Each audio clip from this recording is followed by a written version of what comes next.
नमस्कार। तो देखिए, आपको पता है कि पेपर 1 जो आपका है, पेपर 1 में जो है वो 30 नंबर का जो है वो क्या पूछा जाएगा। इसमें आपका नेशनल इंटरनेशनल अफेयर जो है वो पूछा जाएगा। अब इसमें क्या हो सकता है, इसमें आपका करंट अफेयर भी हो सकता है, इसमें आपका कुछ और भी हो सकता है। डिपेंड करता है ना डालने वाले पर कि वो नेशनल इंटरनेशनल अफेयर में किसको इंक्लूड करता है।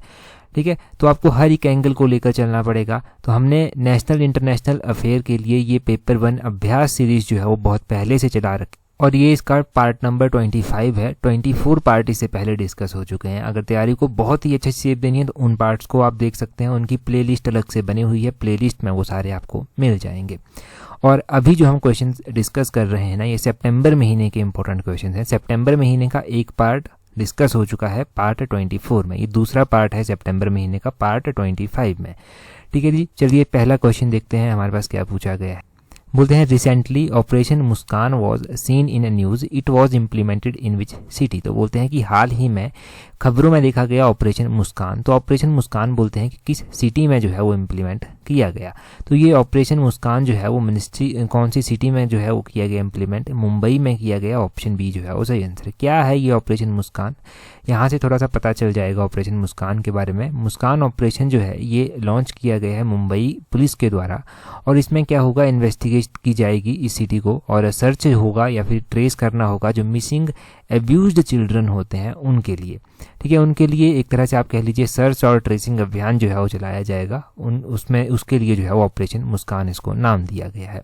तो मुंबई शहर में जो है वो अभी इसको लागू किया गया, चालू किया गया, ये आपने ध्यान रखना है। अगला क्वेश्चन देखिए, मोस्ट इंपॉर्टेंट क्वेश्चन है। मतलब ये समझिए कि इसी क्वेश्चन का एक पार्ट हमने जो है वो इससे पहले वाले जो सीरीज थी हमारी 24 नंबर वाली उसमें डिस्कस हो चुका है और वो क्वेश्चन टेट के एग्जाम में पूछा भी जा चुका है। देखना ये क्वेश्चन भी पूछा जाएगा और वो क्वेश्चन फिर से पूछा जाएगा किसी एग्जाम में। बोलते हैं recently Shantiniketan was designated as a UNESCO world heritage site, it is in which city. तो बोलते हैं कि शांति निकेतन को जो है वो हाल ही में यूनेस्को द्वारा विश्व धरोहर स्थल के रूप में नामित किया गया है। ये किस शहर में स्थित है। अगर हम शांति निकेतन की बात करते हैं ना, तो शांति निकेतन जो है वो कहाँ पर स्थित है, ये वेस्ट बंगाल में जो है वो स्थित है। ऑप्शन बी जो है वो सही आंसर है। क्यों चर्चा में आया, शांति निकेतन को जो है वो यूनेस्को की वर्ल्ड हेरिटेज लिस्ट में जो था वो शामिल किया गया, ये आपने ध्यान रखना है। अब इसको यूनेस्को की वर्ल्ड हेरिटेज लिस्ट में शामिल किया गया तो इसकी हिस्ट्री थोड़ी सी पता होना ज़रूरी है ताकि एग्जाम में हिस्ट्री इसकी कुछ बैकग्राउंड पूछा जाए तो वो भी आपको पता चल जाए। ठीक है, शांति निकेतन का मतलब होता है अबॉर्ड ऑफ पीस और ये जो था किसके साथ जो है वो जुड़ा हुआ है, किस हस्ती के साथ जो है वो जुड़ा हुआ है। तो आपने ध्यान रखना है कि ये जो है टैगोर फैमिली के साथ जो है वो जुड़ा हुआ है। 1862 में जो रविंद्रनाथ टैगोर हुआ करते थे उनके पिता जो थे ना, उन्होंने इसको स्पॉट किया था। और शांति निकेतन जो है वो यूनेस्को की 41st जो है वो हेरिटेज लिस्ट में जो है वो आया है, ये भी नोट करें आप यहाँ से। और यहाँ से रविंद्रनाथ टैगोर जी के बारे में आपने ध्यान रखना है कि ये फर्स्ट एशियन थे, इंडियन तो थे ही थे परंतु एशियन भी थे। फर्स्ट एशियन थे जिनको नोबेल प्राइज़ जो था वो मिला था। नोबेल प्राइज़ इनको लिटरेचर में मिला था और 1913 में जो था वो टैगोर जी को जो था ये अवार्ड मिला था। तो बहुत क्वेश्चन यहाँ से क्लियर हो गए। अगला क्वेश्चन देखें, how many countries are present in European Union as of 2023। अगर हम 2023 की बात करें तो यूरोपियन यूनियन में कितनी कंट्रीज जो हैं वो आती हैं। यूरोपियन यूनियन में 27 कंट्रीज जो हैं वो आती हैं। ऑप्शन ए जो है वो सही आंसर हो जाएगा। पहले तो ये आपको एग्जैक्ट क्वेश्चन ध्यान रखना है कि यूरोपियन यूनियन में 27 कंट्रीज आती हैं। यूरोपियन यूनियन जो है वो G20 का मेंबर है, इसलिए ज़्यादा चर्चा में रहा था। और यूरोपियन यूनियन नाटो को लेकर भी चर्चा में आया था। ठीक है, नाटो को लेकर भी चर्चा में आया था। तो आपने ध्यान रखना है कि एक कंट्री जो अभी नाटो का सदस्य बनी थी तो वो फिनलैंड बनी थी और कौन से नंबर का सदस्य बनी थी, 31st नंबर का सदस्य जो था ये नाटो का बनी थी। पहले बहुत बार डिस्कस हो चुका है परंतु ये क्वेश्चन आगे बोलते हैं, which of the following city topped the स्वच्छ वायु सर्वेक्षण 2023 क्लीन एयर सर्वे। तो बोलते हैं कि स्वच्छ वायु सर्वेक्षण 2023 में जो यहाँ पर शहर है शीर्ष पर रहा है वो कौन सा शहर रहा है। तो इंदौर ही लगातार इसमें दूसरे नंबर पर आया, पहले नंबर पर आया है दूसरी बार। ऑप्शन ए जो है वो सही आंसर हो जाएगा। पूरी बात समझेंगे तो कॉन्सेप्ट क्लियर हो जाएंगे आपके।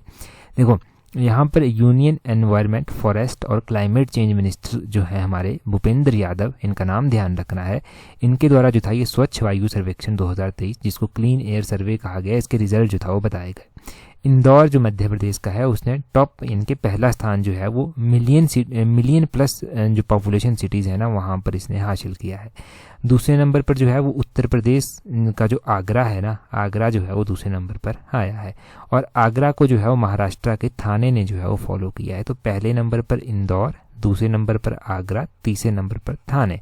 और ये कौन सी स्टेटस में है? ये मिलियन प्लस पॉपुलेशन सिटीज़ में आते हैं, मिलियन प्लस पॉपुलेशन सिटीज़ में आते हैं, ये ज़रूर नोट करना है। अगला क्वेश्चन देखें, बोलते हैं with which country Indian navy participated in exercise जायद तलवार। तो बोलते हैं कि एक्सरसाइज जायद तलवार में जो है वो भारतीय नौसेना ने अभी हाल फिलहाल में भाग लिया है। तो ये एक्सरसाइज किसके साथ हुई? तो ये हुई UAE के साथ, ऑप्शन बी सही आंसर है, यूनाइटेड अरब एमिरेट्स के साथ जो है वो हुई। अब देखो एक्सरसाइजेस के बारे में तो हम पढ़ेंगे क्योंकि अभी एक और क्वेश्चन एक्सरसाइजेस का आएगा तो वहाँ पर हम थोड़ा सा एक्सरसाइजेस के बारे में जान लेंगे। परंतु जब हम बात करते हैं ना नेशनल इंटरनेशनल अफेयर्स की, तो मैंने आपको बताया कि ये डिपेंड करता है डालने वाले पर, वो किस तरह के क्वेश्चन डालता है। हो सकता है वो 5 क्वेश्चन डाल दे करंट अफेयर के और 10 क्वेश्चन बाकी डाल दे पूरे कहीं से भी नेशनल इंटरनेशनल उठा के। तो आपको हर एक तरह से जो है तैयार रहना है। यूनाइटेड अरब एमिरेट्स की अगर हम बात करते हैं तो इसकी कैपिटल एग्जाम में पूछी जाती है, अबू धाबी जो है वो इसकी कैपिटल है। अभी तो आपको आसान लगेगी, जब अबू धाबी एग्जाम में ऑप्शन मिल जाएगी आपको ऑप्शन में जो है वो कतर भी मिल जाएगी, इस तरह की रियाद सिटी मिल जाएगी, तो आप क्या करेंगे? तब आप कंफ्यूज हो जाते हैं। तो UAE की कैपिटल अबू धाबी ध्यान रखनी है और इसकी करेंसी ध्यान रखनी है। करेंसी होती है इसकी धीरम, ये आप ध्यान रखें, धीरम इसकी करेंसी है। अगला क्वेश्चन देखते हैं। अच्छा, ये एक्सरसाइज जायद तलवार जो था ना ये पर्शियन गल्फ में हुई, ये भी नोट करना है, पर्शियन गल्फ में ये हुई। अगला क्वेश्चन देखिए, बोलते हैं international day for the preservation of ozone layer every year observed on. तो आप सिंपल तरह से क्वेश्चन को इस तरह से भी समझ सकते हैं कि ओजोन डे कब मनाया जाता है, या फिर international day for preservation of ozone layer कब मनाया जाता है। तो ये डे मनाया जाता है सितंबर महीने में, सितंबर की 16 तारीख को मनाया जाता है। ऑप्शन सी सही आंसर है। बहुत बार ये क्वेश्चन अलग अलग एग्जाम्स में पूछा गया है। अब आपने यहाँ से क्या क्या नोट करना है कि वर्ल्ड ओजोन डे जो है वो उसको international day of preservation of ozone layer भी कह देते हैं, एक ही बात है। थीम क्या थी ओजोन लेयर की? थीम लेयर थी इसकी Montreal protocol fixing the ozone layer and reducing climate change, ये इसकी जो था वो थीम थी। और ये जो मॉन्ट्रियल प्रोटोकॉल था ये कब साइन हुआ था? 1987 में था ये साइन हुआ था। यहाँ पर तो मैंने एक इम्पॉर्टेंट डे लिखा ही है, अगस्त 29। इस दिन नेशनल स्पोर्ट्स डे मनाया जाता है, परंतु यहाँ से मैं 3 इम्पॉर्टेंट डे मनाऊंगा और डेफिनेटली जो है ये एग्जाम में पूछे जाएंगे। एक तो है सितंबर 14। सितंबर 14 को जो है वो कौन सा डे मनाया जाता है? तो सितंबर 14 को जो है वो नेशनल हिंदी दिवस मनाया जाता है। नेशनल हिंदी दिवस जो है वो मनाया जाता है सितंबर 14 को। ठीक है, पहला आप यहाँ पर नोट करें, यहाँ से नोट करते हैं सितंबर 14, यहाँ पर नेशनल हिंदी डे जो है वो इस दिन मनाया जाता है। ठीक है, और उसके बाद आता है सितंबर 15। सितंबर 15 को जो है वो एक और इम्पॉर्टेंट डे मनाया जाता है, इस दिन मनाया जाता है इंजीनियर डे। इंजीनियर्स डे आपने ध्यान रखना है कि ये कब मनाया जाता है? सितंबर 15 को मनाया जाता है। तो ये 3 डे हो गए आपके पास, कौन कौन से हो गए? एक 14 सितंबर का हिंदी डे, 15 सितंबर का इंजीनियर डे, 16 सितंबर का वर्ल्ड ओजोन डे। और एक और बात यहाँ से ध्यान रखनी है, नेशनल हिंदी डे मैं बार बार क्यों बोल रहा हूँ? क्योंकि वर्ल्ड हिंदी डे अलग से मनाया जाता है। वर्ल्ड हिंदी डे कब मनाया जाता है? वर्ल्ड हिंदी डे 10 जनवरी को मनाया जाता है। तो जनवरी के महीने में मनाया जाता है 10 जनवरी को, ये आप ध्यान रखें। चलिए ये कॉन्सेप्ट क्लियर हो गए, 1 नंबर पक्का हो गया आपका। अब अगला क्वेश्चन देखें क्या बोलते हैं। अगले क्वेश्चन में बोलते हैं 71st edition of Miss World pageant to be held in which country. तो बोलते हैं कि 71st एडिशन जो होगा ना मिस वर्ल्ड पीजेंट का, वो कौन सी कंट्री में जो है वो होगा। तो 71st एडिशन जो होगा मिस वर्ल्ड का होगा वो कहाँ पर होगा? वो अपने भारत में होगा। ऑप्शन सी सही आंसर है। भारत में कहाँ पर होगा? जम्मू कश्मीर जो है में जो है ये होगा, ये बात कही गई है। तभी जो है ये चर्चा में आया, तभी ये इंपॉर्टेंट बना। 71st Miss World 2023 to be held in India, और कश्मीर में जो है ये होने जा रहा है। तो ये मोस्ट इंपॉर्टेंट क्वेश्चन मुझे लगा, मोस्ट इंपॉर्टेंट क्वेश्चन, इसको आप ज़रूर ध्यान रखें, इसको नहीं भूलना चाहिए आपको। देखो पीजीटी की तैयारी कर रहे हैं ना, स्पेसिफिक रूप से पीजीटी की तैयारी, पेपर 1 के लिए हमने टेस्ट सीरीज चलाई है। उसका लिंक तो मैं नीचे कमेंट बॉक्स और डिस्क्रिप्शन बॉक्स दोनों में दे दूंगा। आप हमें डायरेक्टली अगर यूपीआई से पेमेंट करनी है तो हमें ईमेल भी कर सकते हैं। हमें ईमेल करने के लिए हमारी जो ईमेल आईडी है वो इस तरह से है allexam31@gmail.com करके, ये है हमारी ईमेल आईडी। आप हमें ईमेल करना, यूपीआई का नंबर दे दिया जाएगा, वहाँ पर आप इजीली पे कर पाएंगे। ठीक है, अगला क्वेश्चन देखें क्या है। अगले क्वेश्चन में बोलते हैं आदित्य L1, आपने चर्चा में देखा कि आदित्य L1 गया सूरज के ऊपर। बोलते हैं is the first Indian space based observatory to study the sun, गया, परंतु बोलते हैं L1 ये है क्या, किसके लिए L1 स्टैंड करता है, व्हाट इज L1। तो L1 का आपने ध्यान रखना है कि L1 जो है वो स्टैंड करता है, ये एक लैग्रेरियन पॉइंट है, परंतु किसके बीच का लैग्रेरियन पॉइंट है, ये है फर्स्ट सन अर्थ लैग्रेरियन पॉइंट, ऑप्शन डी सही आंसर है। फर्स्ट सन अर्थ लैग्रेरियन पॉइंट ये है, तो L1 यहाँ से ध्यान रखना है। आदित्य L1 इसरो का जो है ये मिशन है। ठीक है, इसरो का मिशन है। एक क्वेश्चन तो कई बार एग्जामिनर क्या करता है, कॉम्प्लिकेटेड सा क्वेश्चन पूछ लेता है कि आदित्य L1 लॉन्च कब किया गया, एग्जैक्टली ही पूछ लेगा कि एग्जैक्टली कब लॉन्च किया गया। तो एग्जैक्टली ये लॉन्च किया गया था सितंबर के महीने में, 2 सितंबर को जो था ये लॉन्च किया गया था, ये आपने ध्यान रखना है। अभी इसको नोट कर लेना 2 सितंबर, पता नहीं बाद में इस तरह के डाटा ना भूल भी जाते हैं और रिपीट भी कम होते हैं। आदित्य तो आपको पता है सूर्य का पर्यायवाची है, तो वहाँ से याद रह जाएगा कि सूर्य के ऊपर ही ये गया था। यहाँ पर वही लिखा गया है कि लैग्रेरियन पॉइंट है रफली, वो बस वही सब लिखा गया जो हमने डिस्कस कर लिया, इतना इंपॉर्टेंट नहीं है। अगला क्वेश्चन देखें, बोलते हैं Neeraj Chopra won dash medal in Diamond League final and Eugene. तो बोलते हैं कि यूजिन में डायमंड लीग फाइनल में नीरज चोपड़ा ने कौन सा पदक जो था वो जीता।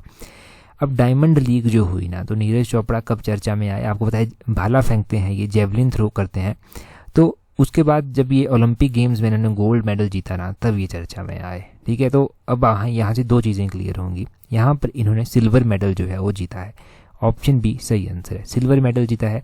अब गोल्ड मेडल किसने जीता, नीरज चोपड़ा ने जो है वो डायमंड लीग जो फाइनल हुई है यूजिन में, यहाँ पर इन्होंने 83.830 जो भाला फेंका अपना, वो इस तरह से गया 83.880 मीटर तक, और इनको हराया गया, यानी कि इनके पहले स्थान पर जो रहे ना वो टोक्यो ओलंपिक्स में जिन्होंने सिल्वर मेडल जीता था जाकूब वादलेच, वो जो है वो यहाँ पर टॉप रहे, इन्होंने 84.24 मीटर जो है वो भाला यहाँ पर फेंका।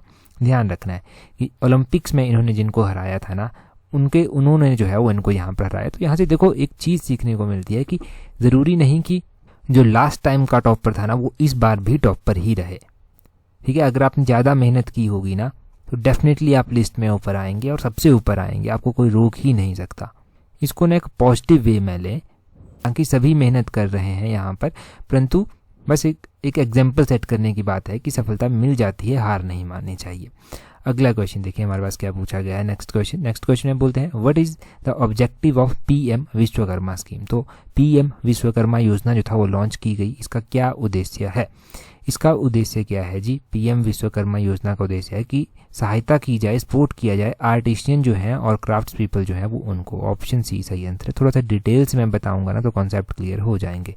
ये तो आंसर इसने आपका देख लिया। लॉन्च कब की गई, तो विश्वकर्मा जयंती को लॉन्च की गई। ये विश्वकर्मा जयंती सितंबर 17 को जो है वो होती है। अभी पीएम विश्वकर्मा स्कीम जो है वो सेंट्रली स्पॉन्सर्ड स्कीम है और ये इनिशिएटिव चलाया गया है। अभी इस दिन लॉन्च किया गया 17 सितंबर को। 13,000 करोड़ रुपया जो है उसके लिए रखा गया है। ये कब से लेकर कब तक ऑपरेट होगी, 2023-24 से लेकर 2027-28 तक 5 ईयर्स के लिए जो है ये 5 ईयर पीरियड है इसका। ये पीरियड बहुत ज़्यादा इंपॉर्टेंट है एग्जाम पॉइंट ऑफ व्यू से। 2027-28 तक जो है ये रहेगी। 13,000 करोड़ और सितंबर 17 इस दिन विश्वकर्मा जयंती जो है वो मनाई जाती है। एक डाउट रहता है कि इंपॉर्टेंट डेज और उनकी थीम, उसकी भी चिंता ना करें, उसकी एक अलग से सीरीज़ है हमारी ऑडियो रेडियो सीरीज़, उसमें सब चीज़ें आपको बोलकर सुना दी जाती हैं, आपको बहुत हेल्प मिलती है वहाँ से।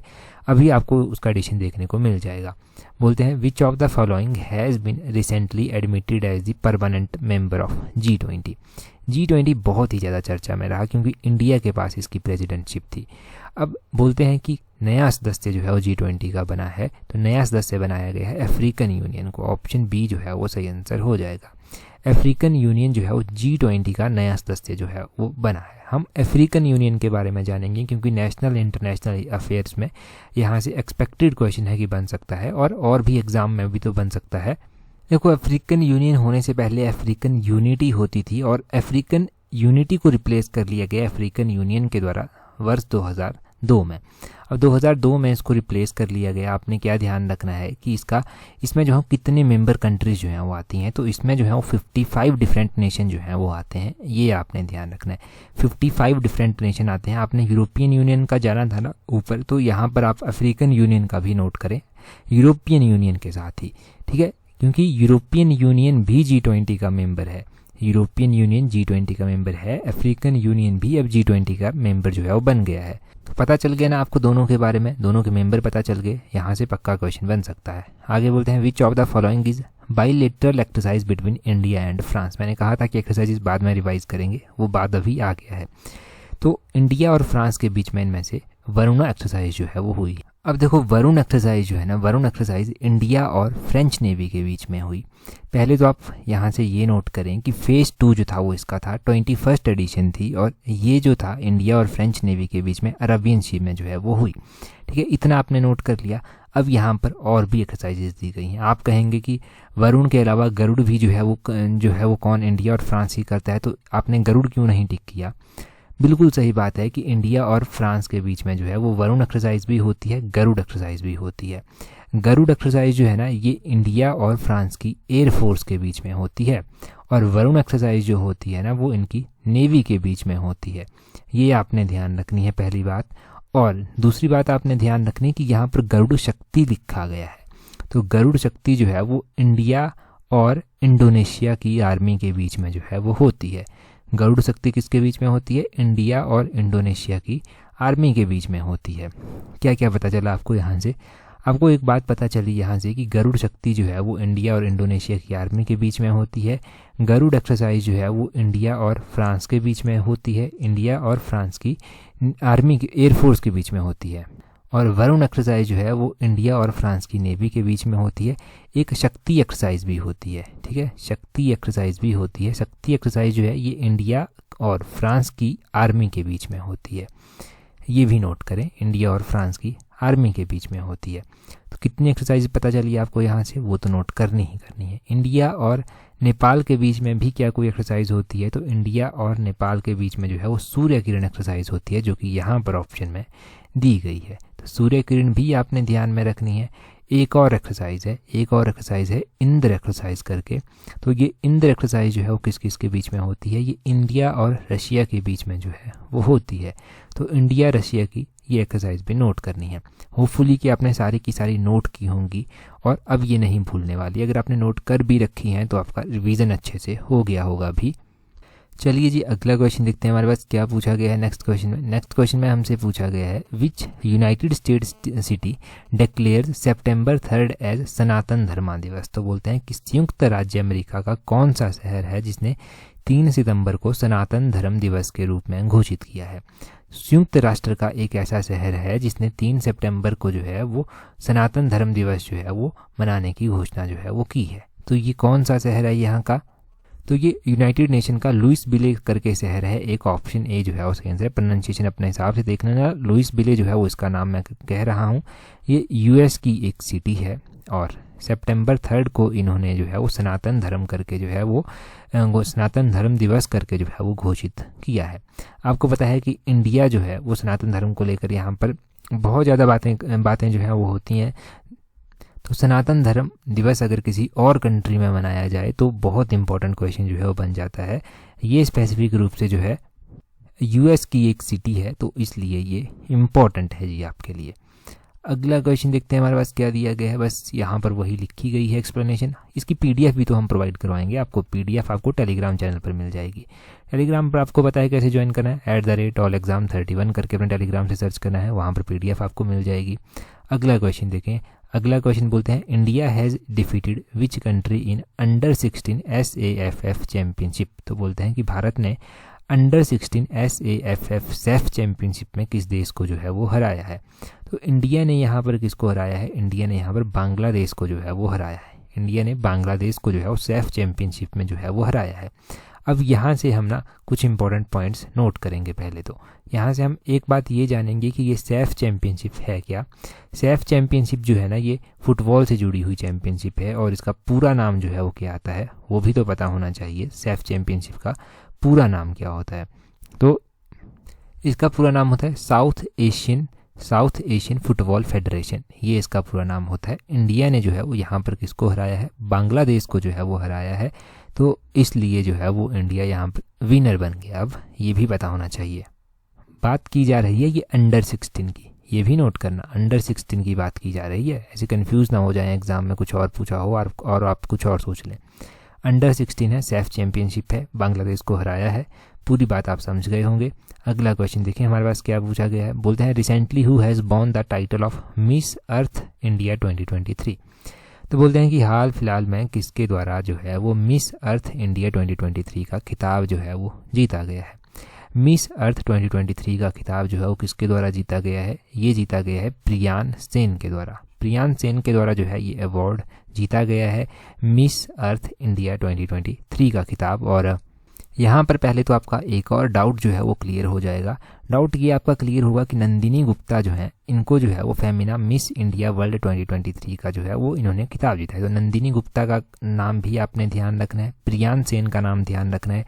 मिस वर्ल्ड की जो 71st एडिशन होगी वो कहाँ पर होगी, हमने ऊपर ही अभी पढ़ा था क्वेश्चन कि कहाँ पर होगी ये इंडिया में ही होगी, इंडिया के जम्मू कश्मीर में होगी, है ना, तो जम्मू में ये होने की बात कही गई है। तो इस तरह के इंपॉर्टेंट क्वेश्चंस और भी हैं। आप देखो, अगर आप हायर एग्जाम की तैयारी कर रहे हैं, एलाइड जैसे एग्जाम के लिए आप प्रिपेयर कर रहे हैं खुद को ना, तो एलाइड की टेस्ट सीरीज भी जो है वो अलग से चलाई गई है। उसका लिंक आपको कहाँ पर मिल जाएगा, उसका लिंक आपको मिल जाएगा टेलीग्राम चैनल पर, नीचे डिस्क्रिप्शन बॉक्स में भी उसका लिंक मिल जाएगा, तो वहाँ से उनको आप अवेल कर सकते हैं। टेलीग्राम की भी, टेलीग्राम पर पीजीटी की भी, एलाइड की भी, इन दोनों को आप अवेल कर सकते हैं, जो भी आपको ज़रूरत है, जिसकी भी आपको। यहाँ पर ये क्वेश्चन देखो आप, हमने एचएस की जब तैयारी स्टार्ट की थी ना, मतलब एचएस के लिए हमने सितंबर महीने के भी करंट अफेयर पढ़ लिए थे बैकअप के लिए कि कहीं पूछ ना लिए जाए, तो उस टाइम हमने ये क्वेश्चन पढ़ा। क्वेश्चन में बोलते हैं the Hoysala temple which has been declared UNESCO world heritage site is in which state. तो बोलते हैं कि होयसाला मंदिर जिसे यूनेस्को ने विश्व धरोहर स्थल में घोषित किया है वो किस राज्य में स्थित है। टेलीग्राम पर भी तो मैंने इसका क्विज डाला था, एग्जाम में भी पूछा गया, तो यहाँ से हेल्प मिलती है आपको, और बहुत ज़्यादा फिर हेल्प यहाँ से मिलती है। एग्जाम में बहुत ज़्यादा क्वेश्चन इस तरह से सॉल्व होते हैं जो डायरेक्टली इनडायरेक्टली जो है वो पूछे जाते हैं। तो यहाँ से आप इस क्वेश्चन का आंसर कमेंट करके जो है वो बताएंगे। हमने डिटेल में वो है लास्ट एडिशन में डिस्कस कर रखा है। टेलीग्राम पर आपको पीडीएफ मिल जाएगी। टेलीग्राम पर कैसे ज्वाइन करेंगे, @allexam31 सर्च करेंगे आप अपने टेलीग्राम से, पीडीएफ आपको मिल जाएगी। तो टेलीग्राम पर जुड़ जाना अगर अभी तक नहीं जुड़े हैं। वहाँ पर सारी अपडेट्स आपको मिल जाती हैं, चाहे वो पीजीटी का एग्ज़ाम हो आपका या फिर कोई और एग्ज़ाम क्यों ना हो, डेफिनेटली हेल्प मिलेगी। आज की इस वीडियो में इतना ही काफ़ी है। That's all for today. Thank you very much for watching and listening it very patiently.